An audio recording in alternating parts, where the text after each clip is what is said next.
Alors bonjour à tous. Écoutez, je vous retrouve aujourd'hui avec une invitée très spéciale. Je me suis permise de l'inviter parce que déjà nous arrivons bientôt au 14 juillet, donc nous allons fêter les amoureux. Et puis c'est ça, on va vraiment aborder un thème qui vous concerne vous en tant que parent, en tant que maman, en tant que papa, mais surtout en tant que femme, en tant que homme, en tant qu'amant et en tant qu'amante. Voilà, en fait, on se rend compte que quand on a des enfants, on perd parfois la notion du couple. On vit vraiment que pour ses enfants et pas forcément pour son couple. En tout cas, de temps en temps, il y a des baisses de relations, de désirs, de sensations. Donc aujourd'hui, on va parler avec Lise Perret. Euh, je vais la mettre avec moi. Bonjour Lise. Bonjour Fabienne. Donc on va parler vraiment de sexualité, du couple et puis de cette relation par rapport au fait qu'on puisse être d'un côté parent et qu'on ne se rend pas bien compte que de temps en temps, justement, on n'est plus que parent et qu'on a du mal peut-être à se retrouver en tant que couple et aussi bien dans sa relation de couple que dans sa sexualité. Alors, toi, tu es vraiment experte en sexualité consciente, c'est ça?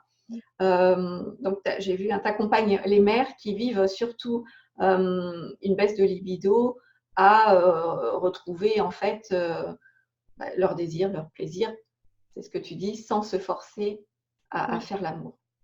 oui. Donc, en fait, Ouais. ça s'adresse, on va dire, un peu plus aux mères, là, mais de toute façon, en sachant que le couple, on est deux, quoi. Donc, ok, bah, écoute, je te laisse te présenter. Bon, ben, merci Fabienne en tout cas pour cette invitation. Donc comme tu disais, en plus comme c'est la Saint-Valentin bientôt. Alors, tu as trompé, tu as dit 14 juillet, mais 14 février, mais Ah, j'ai dit 14 juillet. Ah, mais je suis déjà à la fête. C'est ouais, encore plus explosif le 14 juillet. la libido revient en juillet, C'est non? ça, c'est ça. Donc voilà, ben merci de ta présentation. Alors moi, je vais me dire, voilà, experte en épanouissement féminin, parce qu'en fait, mon parcours a fait que bah, j'ai aimé aller voir plein de différents domaines, qu'est-ce qui se fait qu'on sent bien en tant que femme. Puis du coup, j'ai créé un programme en ligne qui est destiné, alors au couple, en fait, plus exactement. Mais c'est vrai que j'ai l'affinité vraiment de... ce qui me parle au fond de moi, c'est d'accompagner les femmes et encore plus les mamans dans leur propre épanouissement. Parce que pour moi, une mère épanouie, en fait, elle lance la dynamique, son couple, il est bien, ses enfants sont bien. Donc les enfants, ils voient une mère épanouie, un couple épanoui, on leur donne tout ce qu'il faut de bien pour l'avenir à ces enfants-là, en fait. Parce qu'on ne peut donner que ce qu'on est. Et donc, si on est épanoui, peu importe le domaine, on le transmet à nos enfants. Et notre sexualité, c'est pareil. En fait, on a beau leur dire ou pas nos blocages, en fait, on les transmet et nos rapports de couple aussi. Donc, tu parlais voilà, du fait que bah, des fois, en tant que parent, on oublie son couple et sa libido. Bah, il faut savoir que c'est ça qu'on transmet aussi. Et si nous, on ne cherche pas les outils, bah, il y a de grandes chances que nos enfants ils vont se retrouver avec les mêmes situations et les choses se rejouant tout le temps. Bon, déjà pour soi-même aussi, on peut aspirer à vivre autre chose. C'est ça. Mais des fois, moi, je sais que ça m'est arrivé souvent quand j'ai des problèmes. Des fois, je me dis, oh, on verra plus tard. Et puis, des fois, je me dis, ah, quel exemple je donne à mes enfants? Ouais. Et souvent, c'est quelque chose qui me permet de me réaligner beaucoup plus vite. Alors, bon, c'est comme ça, mais ça dépend des gens. Mais moi, c'est des déclics à chaque fois, me poser la question, quel exemple je suis en train de donner? Ça peut me permettre de passer à l'action. Donc, voilà. Donc, moi, donc ce programme, c'est vraiment pour accompagner les couples qui vivent une baisse de désir. C'est quelque chose assez fréquent. Donc, à retrouver leur désir et leur plaisir sans se forcer.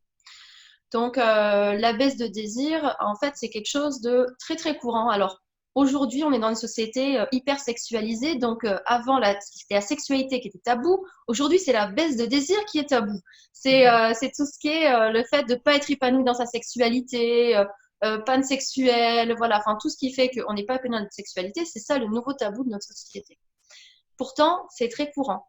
Il y a 9 femmes sur 10 entre 35 et 50 ans qui sont en couple depuis plus de 5 ans qui vivent une période d'absence de désir. C'est énorme, 9 femmes sur 10. Ouais, En quand sachant tu que dis une période, ça peut être. ça dépend des gens, ça peut être quelques mois, quelques. Ça, j'ai pas, ça, Ouais. j'avais pas il n'y avait pas les données précises parce que c'est variable. Mais c'est pour dire, c'est quelque chose qui fait partie de la vie, en fait, Donc là, c'était sur les femmes parce que c'est plus courant sur les femmes. Mais ça existe aussi sur les hommes, en fait. C'est pas quelque chose spécifiquement féminin. C'est surtout quelque chose de très, très fréquent chez les femmes. Ça veut dire que presque toutes les femmes, à un moment de leur vie, pourront vivre ce genre de choses-là. Et il n'y a pas à être tabou vu que c'est une généralité. Même si c'est quelques semaines, quelques mois, ça peut durer quelques années pour certaines femmes. Et on peut être plus jeune, plus vieille, être en couple depuis moins longtemps, et ça nous arrive aussi. Et ça joue sur notre couple et sur notre vie de famille aussi. Parce qu'en fait, quand tu es bien dans ton couple et dans ta sexualité, parce que c'est un endroit où on peut se ressourcer, ça se joue aussi dans ta relation avec tes enfants. Si tu n'as pas d'endroit où te ressourcer toi. Ouais. Donc en fait, il y a pas mal de choses qui font que, en fait, c'est important, mais quand tu es déjà une maman qui fait de ton mieux pour tes enfants, pour faire des efforts pour l'éducation, et puis peut-être tu as du mal à dormir, tu es fatigué, prendre soin de ton couple et ta sexualité. Alors en plus que maintenant, il faut vite reprendre sa ligne et tout ça. Bon, il y a tellement d'exigences, être épanoui, faire du sport, t'épanouir dans ton métier. Bon, le nombre de listes qu'il faut checker, à un moment, tu vois, la sexualité, bon, ça va, celui-là, il se voit pas. Ouais, moment, ça passe au dernier plan, en fait. C'est ça, puis ça me paraît futile. Et à la fois, c'est un endroit où, si tu arrives à relancer cet élan-là naturellement, parce que justement, c'est sans se forcer, en fait, tu vas voir, c'est un endroit où tu vas pouvoir te ressourcer et qui va être un moteur et un élan pour tous les autres domaines. En fait, qui a jamais vu que quand tu te sens bien à un moment, en fait, même la crise de ton enfant, quelque chose dans ton métier, en fait, tu passes par-dessus. Parce que finalement, c'est moins important quand tu es bien intérieurement. Et la sexualité, c'est vraiment un endroit où on peut se ressourcer. Et aussi, quand on est parent et qu'on est dans le quotidien, c'est un endroit où on peut vraiment se retrouver. Le truc, c'est comment on fait, parce que en général, ce que tu vas lire quand tu vis une baisse de libido, bon, déjà, souvent, tu te sens coupable. Tu as peur que ton compagnon il aille voir ailleurs. Il y a plein de choses qui font que, et puis voilà, ce que tu vas avoir comme mauvaise exigence. Il y en a qui disent, non, mais moi, j'ai plus du tout envie, de toute façon. Si on pouvait ne plus en parler, ça m'irait très bien. Comment on fait avec tout ça? Et puis, si tu ouvres un livre, un magazine et tout ça, et puis tu vas entendre parler de petites tenues, de sextoy, de prendre un amant ou de je sais pas quoi. Bon, moi, c'est ce que j'appelle se forcer. Parce que quand t'as pas de libido, t'as pas envie. Oh là là, déjà, moi, je suis fatiguée. Là, quand je couche mon enfant, j'ai juste envie de dormir. Prendre un bain, pour moi, c'est le pied. Ouais, il va falloir que je sorte un nouveau truc parce que si je suis ma petite tenue, il faut que je me rase, il faut que je machin, faut que je... tu vas sortir tout un truc qui fait que non. Et puis, en fait, j'ai juste pas envie. En fait, parce qu'il y a tout un processus qui fait que l'envie est là. Et tout ce qu'on a dit avant de toute ta vie de maman et tout ça, ça peut faire qu'il n'y a aucune condition en place pour que l'envie naisse. Donc, en fait, est-ce que la libido, c'est un mix au niveau physiologique, au niveau psychique, au niveau physique? Oui. Oui, il y a vraiment quelque chose qui se passe en fait. Bon, déjà, il y a vraiment quelque chose qui émerge dans la détente.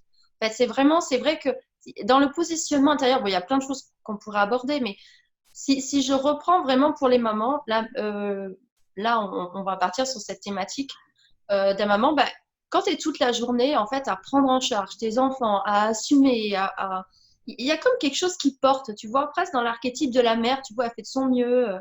Et en fait, ça, c'est sûr que c'est pas les conditions d'émergence de toutes les hormones qui vont faire que le désir arrive. Parce que tu prends sur toi. Et en fait, ce positionnement intérieur de je porte, je suis forte, en fait, il y en a, pour le désir naissance, il y a quelque chose qui est dans l'abandon plutôt. Donc, ça demande qu'à un moment, tu lâches prise sur quelque chose. Mais du coup, on vient un peu plus loin. Qu'est-ce qui fait qu'à un moment, tu es dans le lâcher prise? On sait que le lâcher prise, par exemple, c'est ça qui va amener, par exemple, dans un accouchement. Si tu prends la thématique de l'accouchement, on sait que si tu es stressé, tu vas avoir un afflux de cortisol et du coup, ça va retarder ton accouchement. Ça va pas bien se passer. En fait, il faut que tu te détendes et c'est la détente qui va faire que, et le bien-être et les ocytocines qui vont faire que l'accouchement se fait. Donc, on part un pas en arrière. Qu'est-ce qui fait que tu as de l'ocytocine et que tu es dans le bien-être et l'accueil, qui fait que tu peux laisser le mouvement de la vie. Et donc, il y a vraiment quelque chose qui est un peu similaire entre le mouvement de la vie et l'accouchement et l'élan de vie et la sexualité. Donc, en fait, c'est pareil, je ne sais plus comment il s'appelle, la personne qui disait qu'il faudrait moi j'allais dire un faux nom, je ne vais pas me tromper, Le Boyer, je crois, qui dit qu'il faudrait tricoter la sage-femme qui tricote à côté de la femme qui est en train d'accoucher. Et en fait, il y a vraiment ce truc de la confiance et de la présence. En fait, la sécurité et la confiance, c'est la base de la sexualité. Donc, en fait, la base de la sexualité se passe en dehors de la sexualité. Elle se passe dans se créer des temps de pause où tu peux être détendu intérieurement. Donc, alors c'est sûr que si on te dit, bah là, il faut que ce soit, les enfants sont couchés, vite, vite, tu mets une petite tenue ou je sais pas, et puis tu te forces un peu, tu sais, tu es dans la détente et on attend quelque chose de moi là. Je suis pas. Bon, ça veut dire qu'il faut se créer des espaces où tu as un peu de temps, où tu es détendu, où tu n'attends rien de toi. Par exemple, en Ça peut être tantra, juste une prise de rendez-vous. oui, ça fait partie des choses, vraiment. Ouais. Ça fait partie de prendre les rendez-vous, surtout quand tu es parent. Ça fait partie des checklists, des choses qui sont importantes en fait. Parce que parfois, c'est pas si naturel et si facile. Et puis, si ton Mais enfant, est-ce il que se du coup, réveille. là, on n'est pas dans l'effort, justement, on n'est plus dans le je me force quand même. Alors, on va dire ça, c'est une décision que tu vas prendre. Tu prends pas un rendez-vous pour faire l'amour. Ouais. Tu prends un rendez-vous pour ton couple. Après, c'est de dire, est-ce que c'est important pour moi de continuer à nourrir mon couple? En fait, il y a souvent une croyance de dire, on verra plus tard. Un jardin que tu n'arroses pas, si tu reviens 5 ans plus tard, tout est mort. Ton couple, c'est pareil. Faut pas dire, oui, mais mes enfants et tout ça, on n'est pas que des mamans, on n'est pas que des papas, on n'est pas juste des parents, on est un couple. Et moi, il y a quelque chose que j'ai appris par l'expérience et puis plein de choses. Et puis même, je voyais dans une formation où j'étais vue et puis on disait, bah, comment on met les priorités. Et puis moi, je mettais toujours les enfants en premier. Puis après, je me suis dit, ah oui, donc faut se mettre soit plus haut, voilà, enfin, de chercher le truc. Et je me rappelle une fois, justement, il y avait la personne, elle nous avait invités, et puis c'était quelque chose, une réunion comme Fly Lady, tu sais, ceux qui t'amènent à mieux organiser dans ton Ouais. quotidien, mieux t'organiser. Et en fait, elle avait mis soit en premier le couple et les enfants. Mais moi, ça me choquait presque un peu parce que j'étais là, bon, j'étais quand même arrivée au truc que je me mettais en premier, mais après, c'est mes enfants. Et là, elle disait, fallait mettre le couple avant. Et en fait, ce qu'elle disait, c'était que, en fait, tes enfants, ils sont nés d'un couple, leur base, c'est le couple. Et en fait, pour eux se sentir en sécurité, ils ont besoin d'un couple de parents solides. Alors, Ouais, c'est ça, ils se nourrissent du couple. voilà, je parle de personnes qui sont ensemble, mais même dans un couple reconstitué. Des fois, quand tu es un couple reconstitué, tu vas vivre toi et tes enfants, et l'autre, c'est comme s'il était à côté. Non, ton couple, il est aussi prioritaire parce que c'est là où tu te ressources. Et les enfants, ils ont besoin d'un socle et d'une base claire. Ouais. Donc, en fait, se prendre des temps, comme c'est pas toujours naturel dans le quotidien, pour son couple, on peut le voir comme se forcer, mais c'est vraiment qu'est-ce que je veux nourrir, et c'est soit pour se sentir bien. Tu prends un rendez-vous pour aller chez le coiffeur, mais peut-être qu'au moment d'y aller, sur le coup, t'as la flemme, mais t'es content quand tu sors, ou tu prends pour une amie ou du sport. Des fois, tu prends le sport et tu sais que c'est pour ton bien-être d'aller au sport. Et quand tu sors, t'es là. Ou tu vas à la piscine. Moi, j'aime bien la piscine. Quand tu sors, t'es là. Ah, ça fait trop du bien. Mais sur le moment, t'as pas toujours envie d'y aller. T'es là, bon, allez. Et tu sais que c'est parce que tu vas te sentir bien après que tu y vas quand même. Bon, alors, quand tu as parlé de rendez-vous, pour moi, c'est important de dire que ce n'est pas des rendez-vous pour faire l'amour. Parce qu'en fait, c'est vraiment des conditions. Il va vraiment falloir trouver des conditions où tu lâches prise sur le fait qu'il faut que tu fasses l'amour. En fait, si tu n'as plus de libido, si dès que tu es avec ton compagnon, en tout cas, où c'est l'un ou l'autre qui a une baisse de libido, et que l'un ou l'autre pense qu'il faut faire l'amour, c'est un problème de ne pas faire l'amour. En fait, aujourd'hui, on parle de neurones miroirs avec les enfants, mais c'est pareil dans le couple. Je veux dire, même si c'est ton compagnon et que toi, tu n'as pas de baisse de désir, mais que tout ce que tu penses, c'est qu'il ne m'aime pas, c'est qu'il ne me désire pas, peut-être que si tu fais ça, en fait, ça met une tension qui est palpable et en fait, ça crée, en fait, soi-même, on crée cette situation. Donc, en fait, c'est important, en fait, de lâcher prise aussi là-dessus et de prendre du temps pour soi, enfin, pour son couple en priorité. Alors, il y a deux choses. Je vais partir des choses dans le quotidien, mais sur ces temps. Sur ces temps, par exemple, il y a ces prises de rendez-vous. Par exemple, donc là, c'est des rendez-vous de sensualité, mais qui n'est pas forcément pour faire l'amour. En tantra, par exemple, il y a des exercices où tu vas juste te mettre corps contre corps. En fait, il y a vraiment quelque chose, alors ça peut paraître un peu, mais en fait, pour moi, c'est réapprendre à retrouver des sensations. Tu vois, quand tu es ado, à peine tu embrasses la personne, ça te fait une sensation de désir de fou. Et puis, au bout d'un moment, avec ton compagnon, parce que tu n'as pas de conditions où tu lâches prise, bah en fait, tu peux même faire l'amour, des fois tu vas rien ressentir. Donc c'est tout un déconditionnement qui fait qu'il faut apprendre à être en accueil de ce qui se passe. Et pour apprendre à être en accueil, il faut sortir de l'attente de comment ça doit se passer. Donc déjà commencer à retrouver de la tendresse, à se toucher et à prendre du plaisir. Et pas, pareil en tantra, on va dire, tu touches pas à l'autre pour lui donner du plaisir. Tu apprends toi, tu te reconnectes à ton plaisir. C'est-à-dire retrouver le plaisir de toucher le corps de l'autre, mais pas dans un but sexuel. Simplement, qu'est-ce que ça fait si je me concentre juste de toucher la peau et puis de s'embrasser et de sentir le désir naître. Et moi, je dirais, si je devais dire en pratique aujourd'hui, je trouve que si t'as pas de libido, il faut apprendre à sortir ces visions de films qui est que je ressens du désir, paf, il faut se mettre de suite à hyper vite pénétration. Bon, surtout qu'en général, la pénétration, les personnes qui ont plus le désir, c'est vraiment le truc qu'on peut mettre un peu de côté au début. Et puis il y a des gens pour qui ça fait pas partie de leur sexualité et c'est ok aussi. Et en fait, c'est vraiment apprendre à retrouver le plaisir du désir. Je veux dire, on peut même se mettre des petits jeux qui va se dire, bah, aujourd'hui, on se prend un rendez-vous amoureux, mais il n'y a pas de pénétration. Et en fait, tu vas apprendre à explorer d'autres choses. Tu vas apprendre à explorer juste le plaisir de se toucher, de s'embrasser, et d'avoir une façon de se toucher aussi où il n'y a pas une intention, juste quelque chose de sexualisé. Oui, ce qu'il y a, c'est que dans cet aspect-là, il faut que l'autre soit aussi en accord avec ça. Oui. Tu vois, quand on a un qui a du désir et l'autre qui en a moins et qui attend juste un rapprochement, peut-être justement qu'il y a cette peur que l'autre aille aussi plus loin. Et c'est aussi certainement apprendre à dire non. Pour moi, c'est apprendre à parler autour de tout ça. C'est pour ça, en fait, que moi, j'ai créé un programme en ligne pour que les gens ils puissent. Parce qu'en fait, moi, je voyais des fois, je lisais un livre et puis je disais à mon compagnon, ouais, ça serait bien, c'est sympa. Et puis tu le lis, il lit 4 mois après, et puis toi, t'es plus dedans.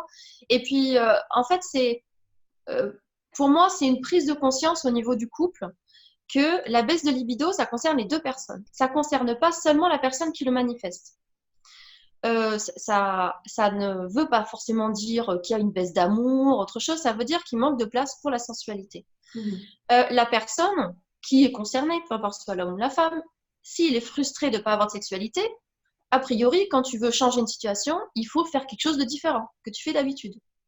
Donc, si on lui propose quelque chose, voilà, c'est expliqué, bah, c'est voir en fait. Peut-être qu'au début, il ne comprend pas la démarche, mais en lui expliquant un petit peu bah, que c'est en fait cette situation qui va permettre de laisser émerger autre chose aussi.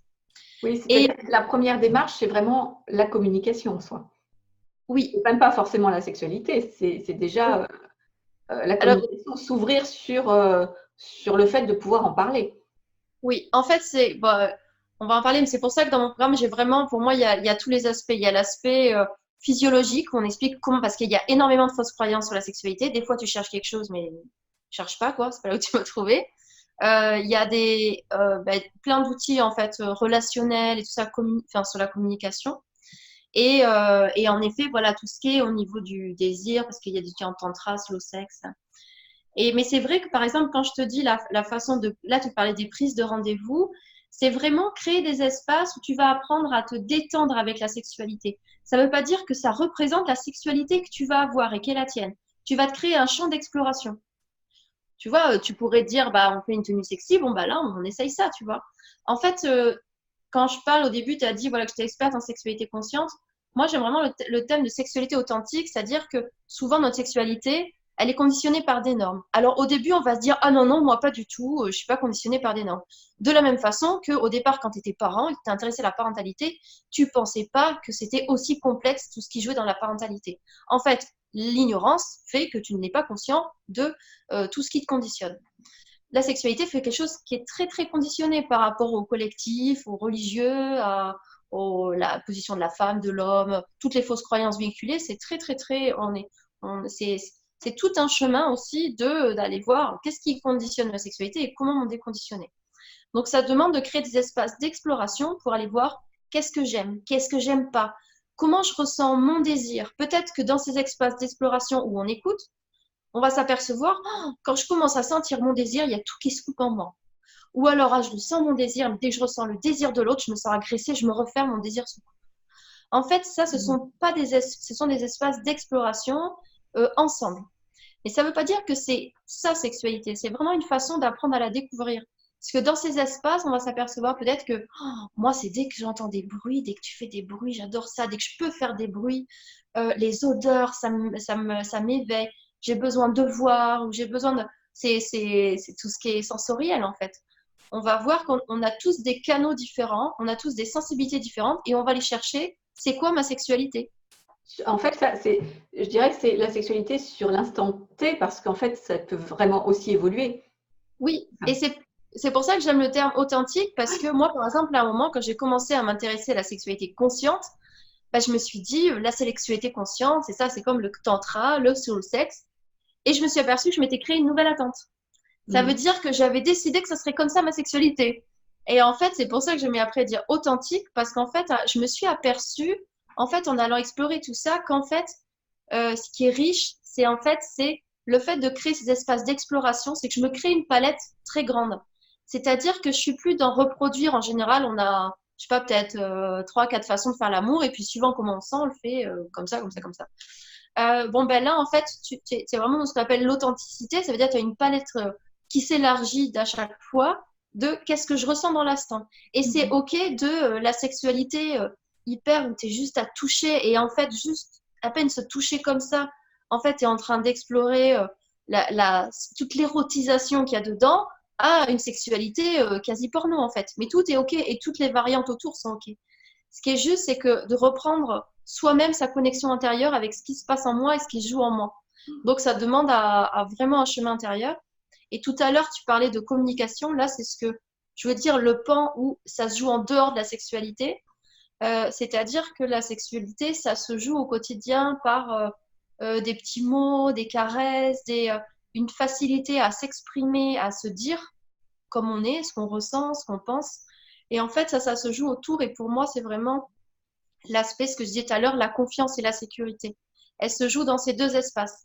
Ouais. Si dans l'espace expérimentation, quand tu as dit à l'autre, peut-être en condition que là, on a dit, là où on ne fait pas l'amour, ou toi, tu as eu besoin de dire, là, je n'ai pas envie de faire l'amour, et ça se trouve parce que ça sera respecté, 10 minutes après, tu vas dire oui.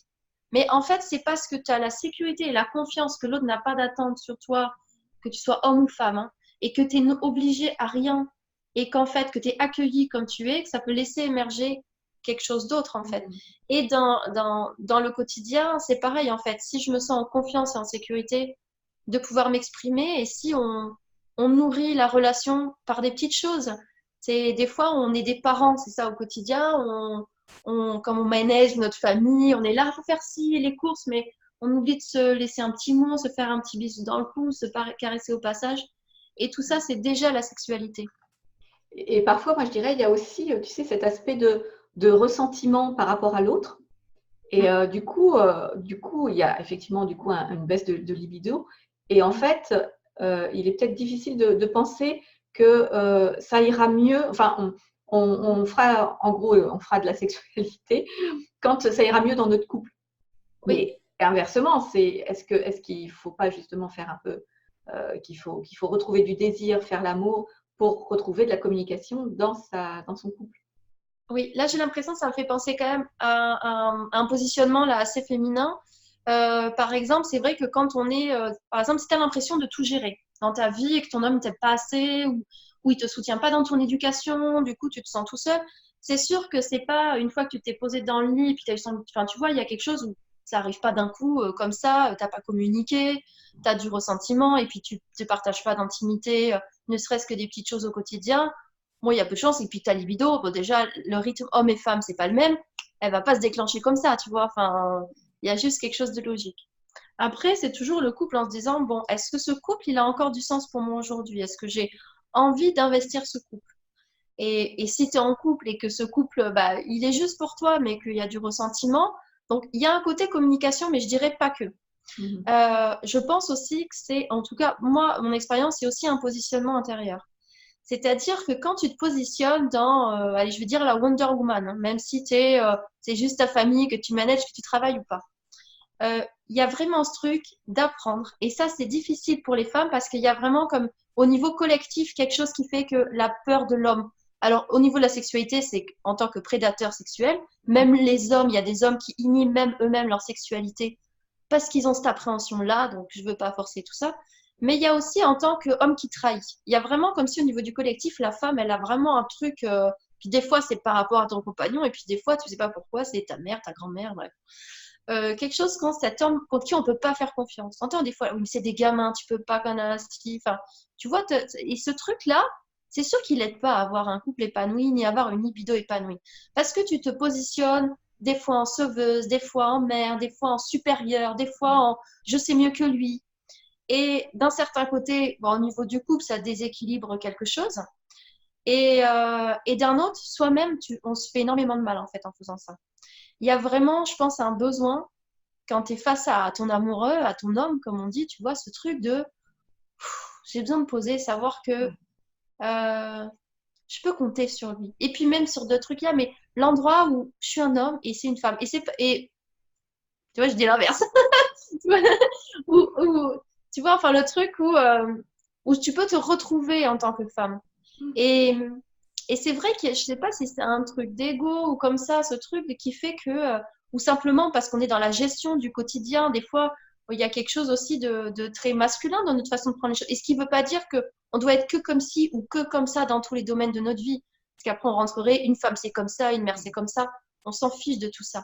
Par contre, il y a un besoin, je pense, qui est primaire et primitif pour laisser vivant cet espace-là en nous, pour qu'il soit en joie, notre partie amoureuse elle a besoin de dire ah, c'est mon homme, il est beau, je l'aime. Et ça, ce truc-là, pour moi, il naît dans un positionnement intérieur. Ça veut dire je lâche la mer, je lâche le reste et je laisse des espaces où je me laisse être amoureuse, où je me laisse guider par lui, où je me laisse l'aimer et même avec ses défauts et tout ça. Et c'est vrai que moi, je peux sentir des positionnements intérieurs où au moment je me mets dans l'autre en fait, parce que là, je suis l'amoureuse et j'ai envie d'être là-dedans et d'un seul coup, mes yeux ils se remettent à pétiller alors qu'ils ne se mettent pas à pétiller quand je vais faire autre chose, tu vois. Mais là, c'est le moment pour nous, et c'est mon amoureux et je trouve que c'est vraiment cet espace-là, nourrir ces espaces-là, ça nous nourrit aussi dans notre façon d'être mère, dans notre façon d'être professionnelle et ça nourrit le couple. Mhm. Alors, qu'est-ce qu'on peut faire avant d'arriver au point de non-retour, justement, par rapport au couple? Alors moi, je dirais, bah, ce que tu disais tout à l'heure, c'est prendre du temps pour le couple. Parce qu'on dit souvent, c'est vrai, prendre du temps pour soi, et c'est vrai que c'est important aussi, parce que si tu prends pas de temps pour toi, c'est compliqué de prendre du temps pour ton couple. Et c'est vrai que quand tu as des enfants petits, parfois c'est difficile. Donc c'est toujours voir comment je peux trouver ce juste milieu, et d'un certain côté, si tu arrives à créer un espace où tu te retrouves, c'est vrai que la sexualité, on va dire, la sensualité, pour moi, c'est vraiment un espace où tu peux te retrouver dans le couple et parfois même sans parler. Parce que des fois, nous, les femmes, on est très verbales, on veut beaucoup communiquer. Et parfois, bah, ça arrive pour pas mal d'hommes où c'est moins évident pour eux. Je fais des généralités, hein. L'inverse peut être évident. Enfin, peut être la même chose. Et, euh, et c'est vrai que parfois, c'est pas leur langage. Et, mais il y a aussi que c'est pas la seule façon de retrouver du lien. Et parce que nous, des fois, on a besoin de verbaliser, mais il y a d'autres façons de retrouver le lien et c'est toujours un juste équilibre. La communication doit avoir sa place. Par contre, la communication ne va pas régler tous tes problèmes il ne va pas répondre à tous tes besoins. Il permet de verbaliser un besoin. Et ensuite, il faut poser des actions pour aller en direction de ça. Et ça, il faut que tu le choisisses. Parce qu'intérieurement, tu peux te dire, même si tu es la personne où on va dire, c'est ton compagnon qui n'a pas de désir, et ça t'agace, et tu veux communiquer, nanana, et peut-être qu'au moment où tu vas dire, ah oui, il faut prendre des temps pour ça, tu vas voir que tout se verrouille en toi, tu dis, ah non, non, non, non, mais c'est lui qui veut pas, ah, peut-être c'est pas si, en fait, c'est peut-être toi aussi, c'est pas si simple pour toi. Et en fait, c'est normal, ça, quand il y a quelque chose avec ça, souvent, il y a des peurs. En fait, ça va vraiment chercher, euh, quand il y a cette baisse de libido, souvent, bah, il y a vraiment bah, cette peur de l'homme dont je parlais, qui est là, mais qui est vraiment ancrée, cette peur du désir de l'homme, cette peur de l'homme en tant que, tu sais, comme il y a le schéma, on va dire, ancré, ça veut dire l'homme, le père, qui décide et qui prend le pouvoir. C'est pour ça que les femmes, aujourd'hui, les mères, elles ont besoin de maîtriser, dire, c'est comme ça qu'on fait l'éducation, je veux décider, puis elles finissent par en vouloir à l'autre. Mais parce qu'il y a vraiment ce schéma où le père, il a été oppresseur. Et aujourd'hui, dans ces modèles-là de famille, on a des pères Mais eux-mêmes aussi, parce qu'ils ont ça dans leur mémoire, ils n'osent pas prendre leur place. Mais en tant qu'homme aussi, en tant que père parfois, donc on voit pas mal de couples, c'est des hommes qui sont suiveurs, ou alors, comme ils veulent pas suivre, ils se mettent en rejet, mais sans forcément proposer autre chose. En fait, ça vient parler de comment on fait pour devenir un couple de parents. Un couple et des parents, mais ensemble. Et en fait, on est des générations qui sont en train d'apprendre, mais ça se passe toujours dans la co-création. Ça, je trouve, voilà, c'est comme tu dis, il y a toujours d'autres plans, il y a la parentalité, mais il faut laisser des espaces à chaque endroit. Et c'est vrai que l'homme aussi, il est aussi avec sa peur de la femme, du désir de la femme, de tout ce qui a été fait aussi par la société. Bon, pas développer sur ça, mais aussi pour diaboliser la sexualité de la femme ou le rapport de la femme à la sexualité. On voit quand on parle des sorcières ou la vierge et la putain, voilà, la mère, enfin tu vois, tout ça qui est un peu qui montre en fait qu'il y a beaucoup une peur au niveau du désir. Alors, ce qu'il y a, c'est que parfois, il y a des peurs, des croyances, hein, des fois, ça se mêle, les deux se mêlent ensemble. Ces peurs et ces croyances, elles sont parfois inconscientes. Oui, ah oui. Ce qu'il y a, c'est que quand tu sens qu'il y a quelque chose qui s'est bloqué, parce que des fois, on va se dire, j'ai pas le temps, il y a autre chose. Et puis quand on se commence à vraiment écouter, on se dit, non, en fait, il y a vraiment quelque chose qui bloque en moi. Et c'est vrai que c'est toujours à soi de dire, oh, tu peux trouver des excuses. Mais est-ce que finalement, ça me dérange? Et puis des fois, on se rend pas compte. En fait, moi, ce que j'ai vu en allant explorer cette partie de la sexualité, et c'est vrai que moi, à la base, j'y allais parce que je me disais, je cherche autre chose dans la sexualité. Ouais. Alors, je me disais, mais je sais pas quoi, mais quelque chose de l'ordre de la connexion ou je savais pas expliquer quoi. Mais je cherchais autre chose. Et puis, du coup, c'est là où je suis allée me renseigner sur toute cette thématique. Et en fait, moi, ce qui m'a impressionnée, alors déjà, c'est que je suis vraiment passée par plein de phases où je suis allée retrouver des mémoires de choses que je pensais même pas, en fait. Et je pensais pas que j'avais autant de peurs liées à la sexualité ou de choses même, des crispations. Par exemple, je me suis aperçue qu'il y avait des moments où j'avais pas de sensation parce qu'en fait, j'étais bloquée. En fait, il y avait quelque chose en moi. Je m'étais aperçue que dès qu'il y avait de la pénétration, il y avait tout à l'intérieur de moi qui se mettait à se contracter. Donc au début, j'essayais juste d'apprendre à me décontracter, m'apercevoir. Ah oui, mais quand on touche à cet endroit, mon corps, il se bloque. C'est qu'il y a quelque chose. Donc, en fait, il y a d'un côté se lâcher la grappe. Je vois pas la finalité. C'est comme si à ton enfant, tu lui dis, il faut qu'il sache faire un marathon. Et puis tous les jours, tu lui dis, tu sais pas faire un marathon. Tu vois, enfin, c'est pas la meilleure des façons. Il va falloir lui apprendre à mettre ses baskets, à marcher, à courir. Enfin, voilà, à s'entraîner tous les jours. On va pas toujours. Il y a aussi dans ce que tu dis, tu vois, le fait que certaines femmes aussi veulent donner du plaisir à leur conjoint. C'est une vraie croyance. Enfin, c'est une vraie. Alors, il y a la complicité, tu vois, mais c'est une vraie croyance aussi dans le sens où on doit donner du plaisir à l'autre. Alors Oui. que ce que j'entends dans ce que tu dis, effectivement, c'est que pour bien faire, il faut que ça passe d'abord par soi.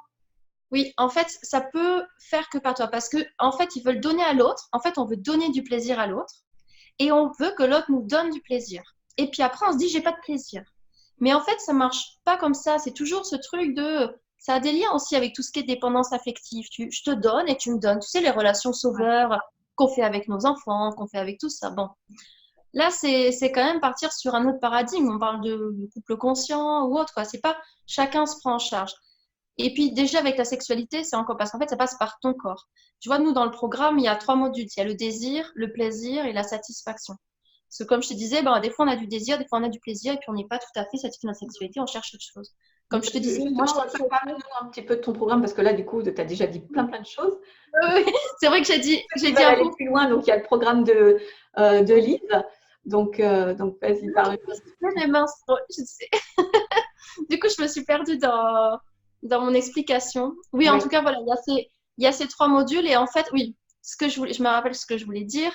C'est qu'en fait, à chaque fois, d'abord, il y a une partie théorique à chaque fois. Par exemple, dire qu'est-ce que c'est le désir, qu'est-ce qui fait qu'il émerge, qu'est-ce qui fait qu'il inhibe, parce que comme tu dis, il y a de la physiologie avec ça. Et si tu connais pas la physiologie qui fait que ton désir naît, tu connais pas ce qui influence, qui le fait complètement s'en aller, du coup, des fois, tu vas chercher des choses, tu vas dire peut-être que je l'aime plus, peut-être qu'il m'aime plus, enfin, tu vas prendre la tête pour 2 endroits. En fait, c'est les conditions qui sont pas là. on a déjà parlé de plusieurs choses dans cette interview. Et ensuite, ça va être des exercices sur comment je fais renaître mon propre désir. Parce qu'en fait, ça commence par là. C'est pas, ah, peut-être je l'aime plus parce qu'il m'éveille plus du désir. C'est toi qui es coupé de ton désir. Après, c'est possible que tu l'aimes plus. Mais si tu l'aimes encore, c'est que peut-être, ou que ce couple, il a toujours du sens pour toi. Si tu arrêtes de mettre la responsabilité sur l'autre, on peut prendre, mais c'est difficile à voir ça, de dire, waouh, c'est presque plus violent de dire, ah, je suis coupée de mon désir. Bah oui, je suis coupée de mon désir. Donc d'abord, avant de demander à l'autre de faire renaître ton désir, tu vas essayer de te reconnecter, toi, à ton désir. Parce que sinon, l'autre, il va arriver, tu auras l'impression qu'il veut prendre quelque chose de toi. Il faut que toi, déjà, tu sois à l'aise avec ton propre désir. Que quand ton désir naisse, il peut y avoir plein de choses dans ta vie qui ont fait qu'à un moment, ton désir émergent a été un danger pour toi. Qui a fait que quand ton désir naît, pof, il y a tout qui se coupe. Donc déjà, ça joue entre toi et toi.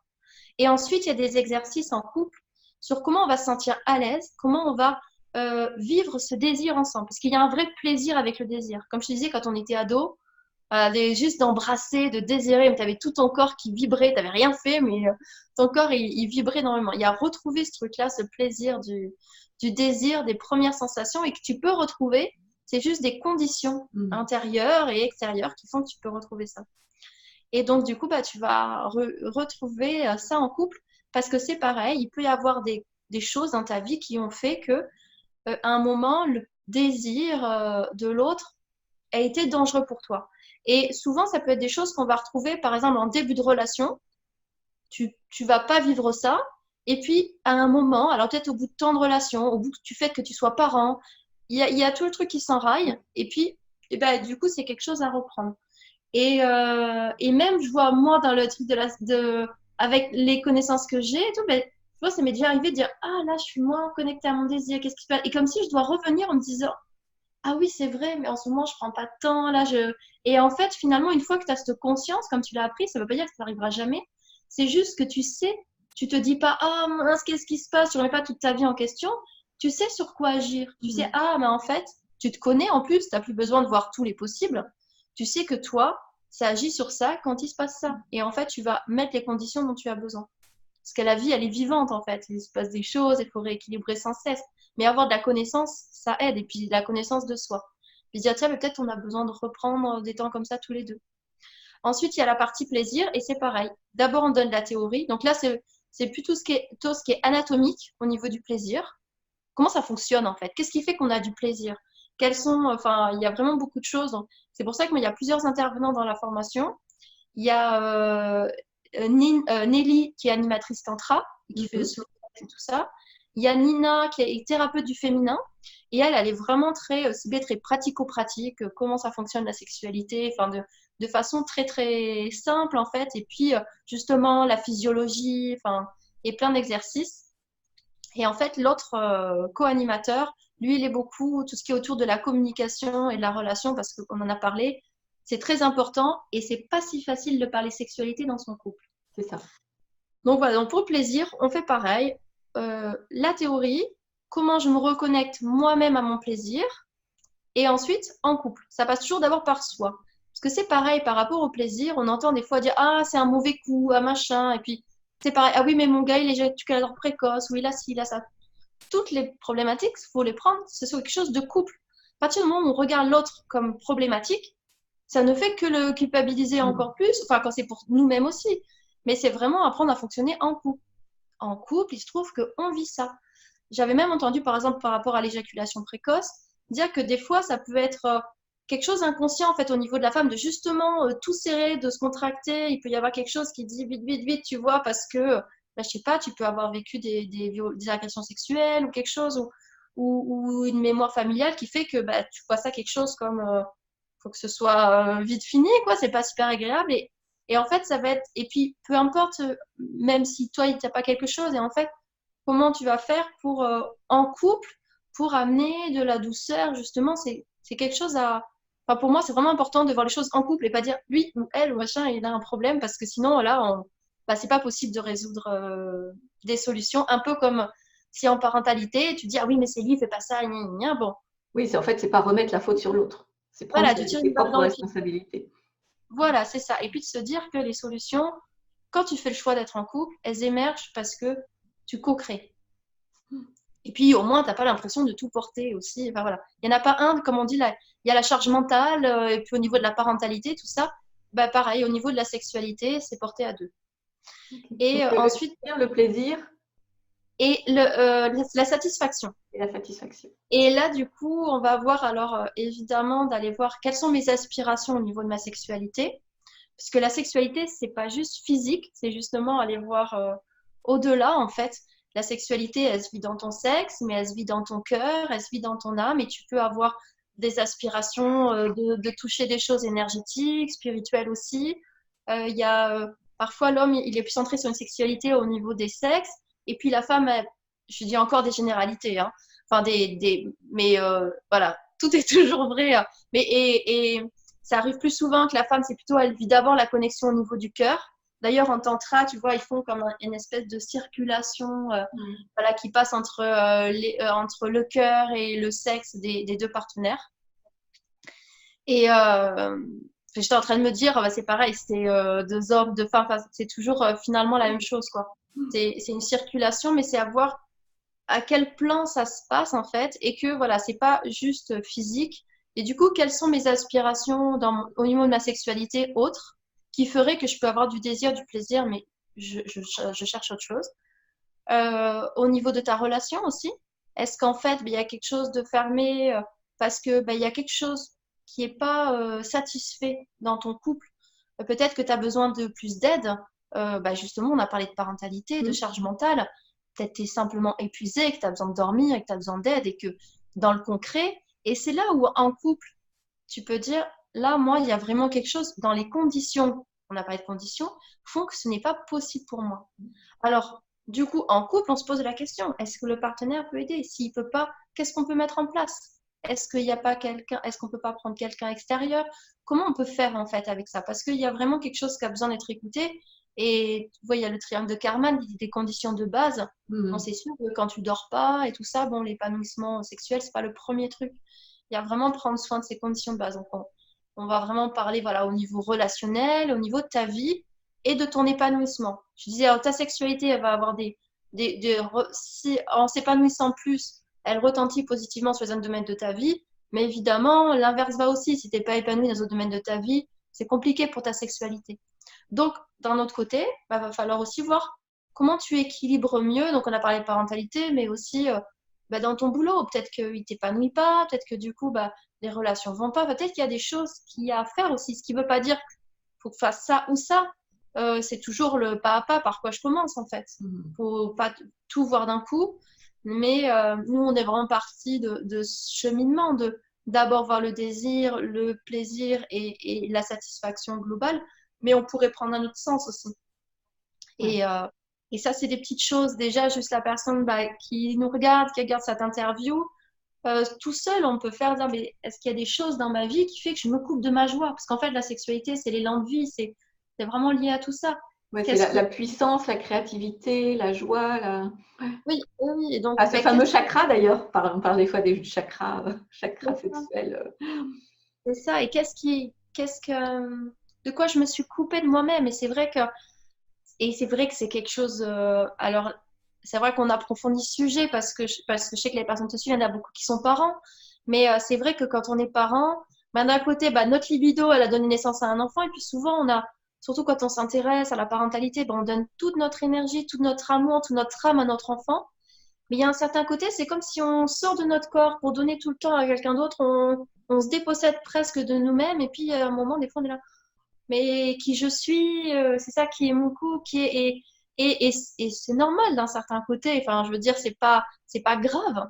C'est juste, voilà, de voir que si à un moment, ok, je suis alignée à mes valeurs et tout ça, je fais ci, mais en fait, je suis pas joyeuse, j'ai pas de joie, je suis pas bien dans ma vie, je suis déprimée.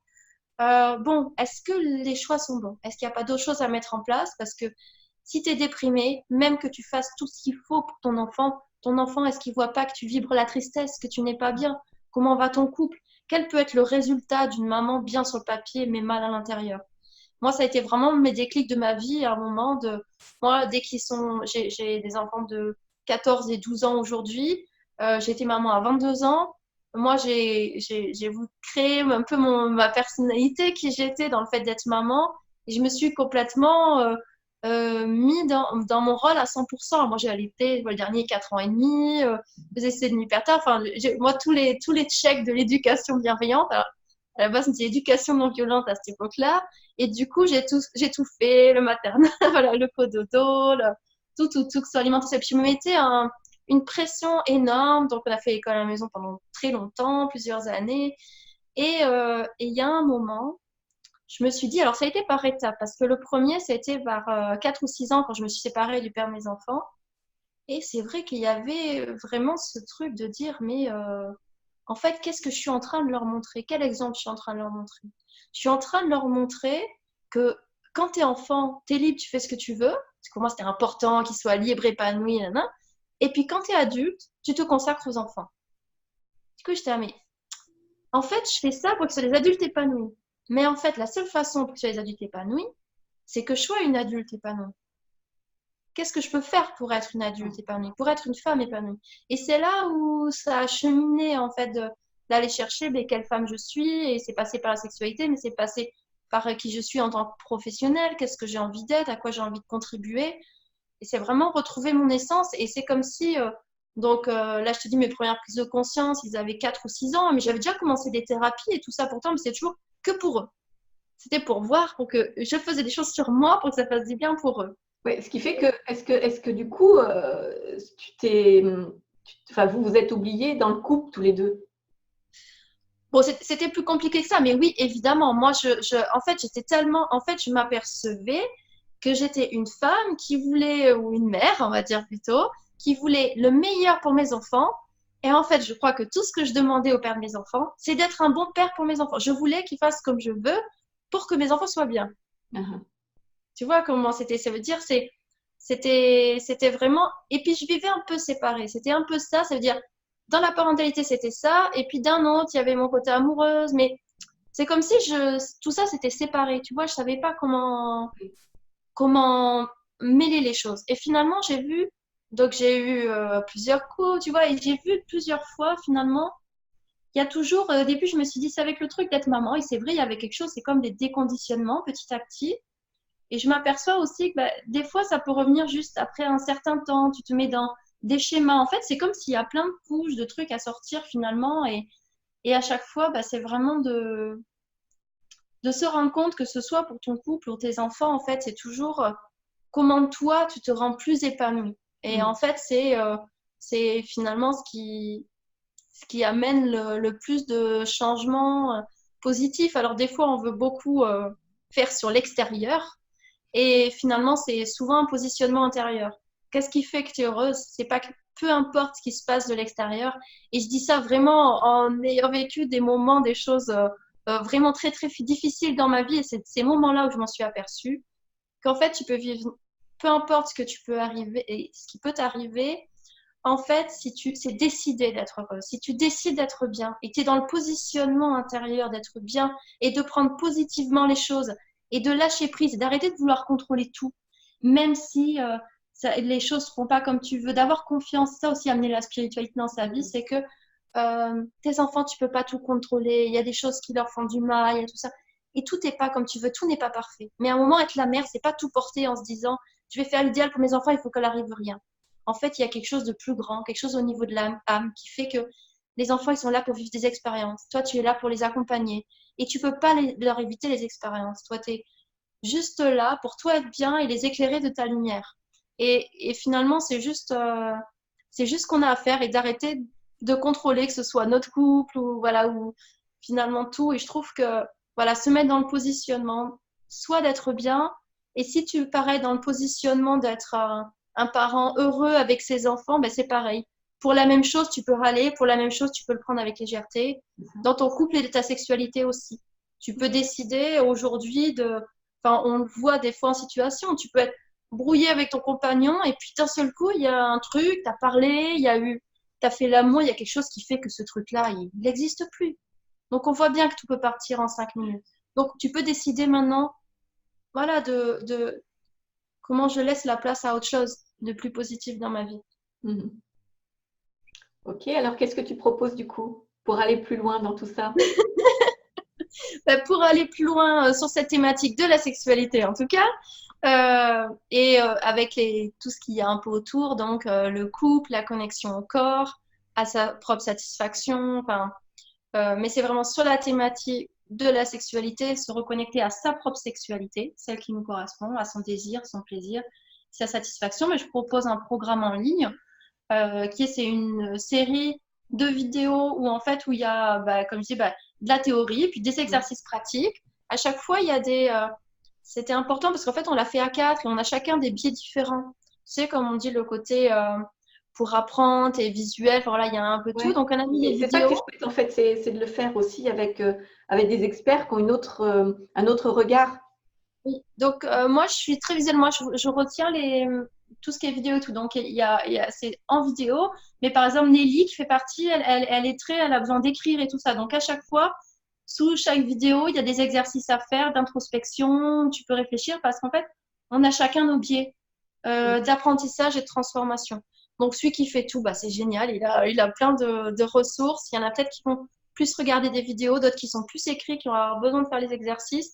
Et finalement, ça s'est créé il s'est créé au fur et à mesure avec les personnes, voilà, donc de réfléchir à ces différents biais pour vraiment accompagner une transformation intérieure, d'aller faire la paix déjà avec sa sexualité.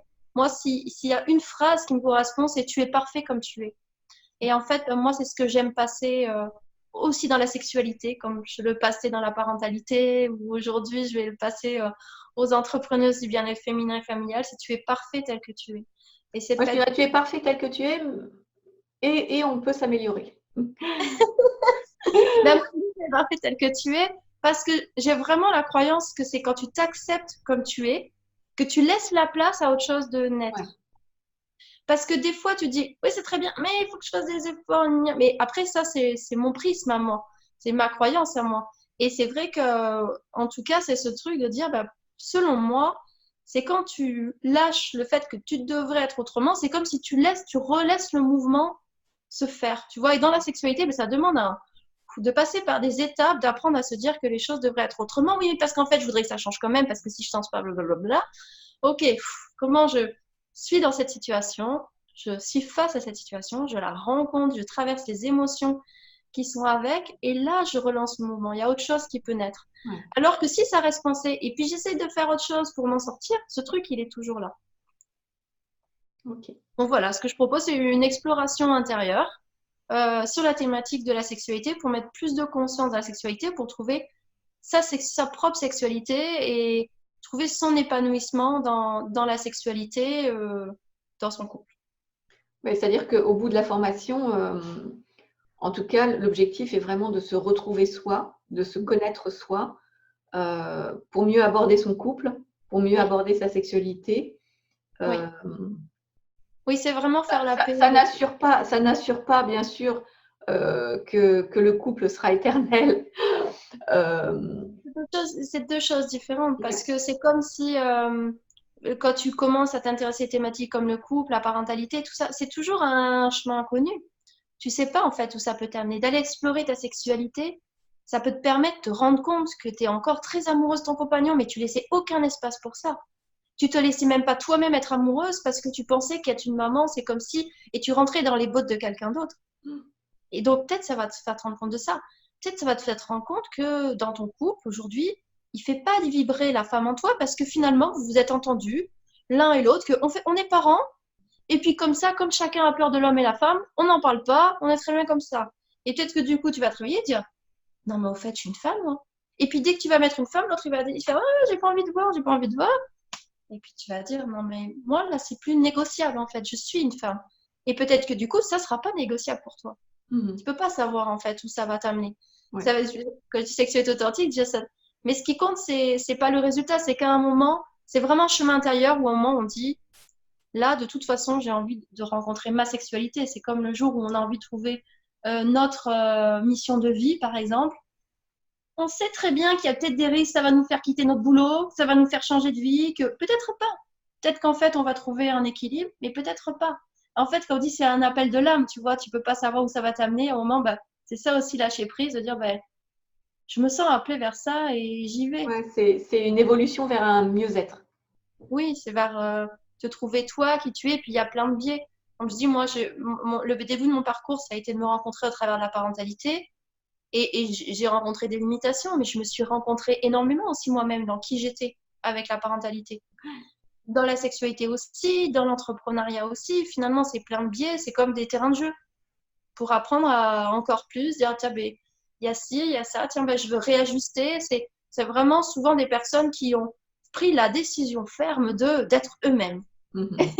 Et du coup, qui se disent, bon, allez, maintenant, je suis prête à explorer ça, je suis prête à explorer ça. Et des moments, on se sent prêt, des moments, on dit, oh non, sexualité, j'ai encore un peu trop peur, on verra plus tard. Bah, ok, on verra plus tard. Et puis, si on s'en prête, on dit, bah, là, c'est bon, c'est le moment pour moi. Ouais, c'est le bon moment pour moi et à la rigueur, c'est le bon moment pour aller voir la formation de Lise et de ses compères. Vous trouverez le lien de la formation de Lise sur ce super programme dont elle vous a parlé là, tout au long de cette interview, pour lequel vous avez eu aussi plein de contenus, des super prises de conscience, je pense aussi. Voilà, donc vous aurez le lien vraiment sous cette vidéo. Et puis tu proposes donc pour le 14 février. Oui, je propose une petite promotion, un événement pour faire un petit cadeau au couple et puis prendre soin d'eux. En fait, ça, je trouve ça vraiment important qu'on dit mais prendre la décision. Et j'aime le fait de cette idée de prendre la décision en couple. Alors des fois, dans le programme, des fois, il y en a un qui le prend. Oui. Et puis, des fois, qui parle, il peut décider, tiens, je trouve l'idéal, c'est de dire à son compagnon, si on sait qu'il n'est pas trop, dire qu'il ne le suivrait pas trop, j'ai pris ça, est-ce que ça te dit de temps en temps, je te montre une vidéo quand ça me parle? Et toujours d'être en couple et de se mettre là-dedans et pas se dire, ah, il va pas regarder, il regarde pas assez, tu vois, c'est plutôt se dire, toujours un côté positif et puis quelque chose qui parle, ah, j'ai vu cette vidéo vraiment dans le programme que j'ai fait, ça te dit de la re-regarder avec moi et de pas se positionner, voilà, parce que c'est bien de voir ensemble, parce que, comme je disais, des fois, quand tu lis un livre, bon, il y a ce manque de synchronicité en temps, mais aussi le fait d'expliquer à l'autre, je trouve que des fois, ça met dans, bon, un côté pas super agréable pour l'un comme pour l'autre. Donc, je trouve que ça peut être, si on la suit tout seul, de montrer, mais je trouve que l'idéal, ça serait un couple d'en parler et de prendre la décision ensemble, finalement, de se dire, tiens, on se lance dans l'aventure et puis de prendre du temps parce que finalement, ça arrive à assez pas mal de couples de se prendre un temps le soir pour regarder un film. Ce sont des vidéos, elles sont pas très longues, hein. Tu as entre 5 et 20 minutes. Tu te dis, allez, une fois par semaine ou tous les 15 jours, un moment dans le week-end, tu as un peu de pause. Tu prends cette décision de te dire, on prendra du temps et puis on regarde la vidéo. C'est quelque chose qui se rentre dans l'agenda, dans l'emploi du temps. Et puis, c'est aussi une façon, que je parlais des petits moments au quotidien, des rendez-vous. Au début, le rendez-vous, ça peut être regarder la vidéo. Et c'est aussi ça, lâcher la grappe sur la sexualité, c'est je veux pas tout de suite maintenant un résultat sur la sexualité parce que je peux aussi lâcher prise parce que j'ai posé l'intention et j'ai posé un acte. Je prends la formation. Je suis pas obligée que le lendemain même, là, il y ait quelque chose. Non, je lâche prise, c'est tout un processus. Il y a toute une série de vidéos, ça dure plusieurs semaines, il y a quelque chose qui se passe. Et je laisse le temps et le travail se faire. Je n'essaie pas d'agir maintenant tout de suite. Je suis étape par étape les choses en faisant confiance au processus. Donc, je peux lâcher les attentes. Et le fait de faire en couple, ça fait qu'aussi le partenaire il se dit OK, ensuite, étape par étape. Et comme ça, on n'est pas à attendre l'un de l'autre. On suit, on écoute. Enfin, voilà, on se laisse porter. Mais ça, là-bas, il y a un souci de communication. Tu veux dire s'il y a un souci de communication? Oui. Alors, d'un côté, la formation, ça va aider à en parler. Tu veux dire la personne qui n'oserait pas en parler à son partenaire? C'est ça, oui. Alors, je pense que on peut le faire pour soi-même. Après, alors oui, mais est-ce que la personne, elle se verrait quand même dire qu'elle a pris un programme? Après, tu peux prendre si tu n'oses pas parce que tu as peur de, je sais pas, la personne, elle a peur de toucher l'ego de la personne. Ça peut être, j'ai envie d'explorer un peu tout ce qui est sexualité. Voilà. Et puis, si c'est soi-même, par exemple, parler de baisse de désir, je sens que j'ai des blocages et c'est important pour moi. Il peut se sentir entendu là-dedans. C'est important pour moi. Je sais que c'est pas facile pour toi. J'ai pris un programme pour voir ce qu'il en est. Est-ce que ça te dirait que de temps en temps, il y a des parties pour soi, il y a des parties pour le couple? Ça te dirait de temps en temps que la partie couple, on la voit tous les deux? en fait, c'est toujours penser d'un certain côté comment on peut pas blesser l'autre, enfin, je sais pas, et soi-même, même si en soi, mais là, on disait dans le sens où on se sent pas à l'aise. Donc, si on se sent pas à l'aise, c'est il y a une peur derrière. Ouais. Euh, voilà. Est-ce que tu verrais d'autres choses où ça serait pas évident? Et puis, si vraiment au début on se sent pas du tout capable, bah, on le garde pour soi. Et puis Oui, voilà, on a le droit de peut-être le regarder pour soi, le faire pour soi. Et puis, dans un deuxième temps, peut-être justement avec les bases que vous donnez au niveau de la communication, d'aller en parler. Et puis, c'est peut-être pas forcément le présenter comme une baisse de désir, ça peut être aussi le présenter comme voir la sexualité peut-être différemment ou mettre un peu Oui, de oui, piment. c'est pas juste ciblé, comme tu dis, ça peut être des gens, mais là, peut-être que les gens, ils sont déjà incapables d'en parler. Ça va être, Oui, comme on a envie d'explorer autre chose dans la sexualité, je me dis que c'est plutôt à deux. Mais pas forcément. Après, je me dis, si vraiment c'est trop compliqué d'en parler à son partenaire, comme la formation est toujours de la théorie, du pour soi et du couple, bah, si vraiment, bah, c'est OK en fait. Si on est bloqué et que c'est pas possible d'en parler, on fait la partie pour théorie, on fait la partie pour soi.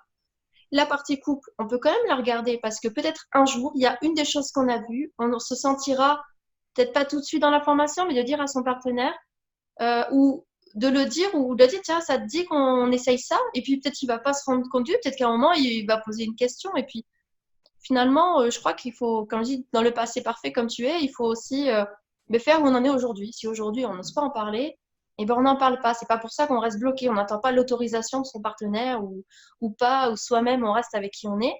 Si on se dit mince, mais j'aimerais quand même à un moment lui en parler.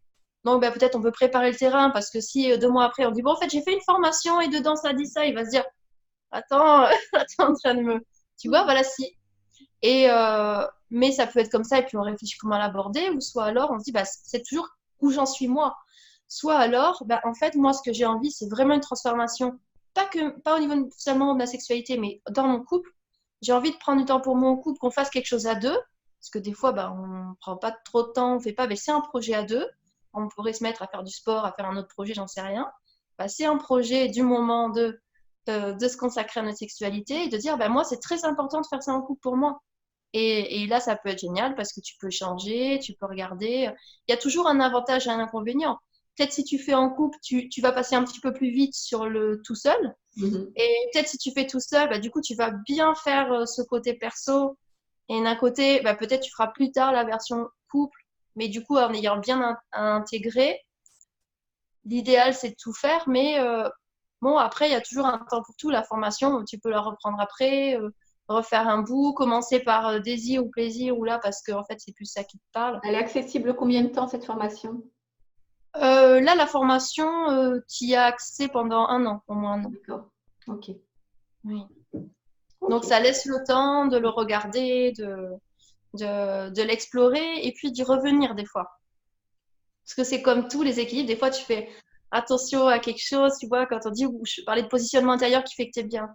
Mais Mhm. des fois, tu fais, oh, attends, je suis en train de me. Bon, je remets dans ce positionnement. Bah, des fois, ça va aussi pour tout ce qui est lié à la sexualité. Des fois, dire qu'est-ce qui est en train de se passer, de quoi j'ai besoin.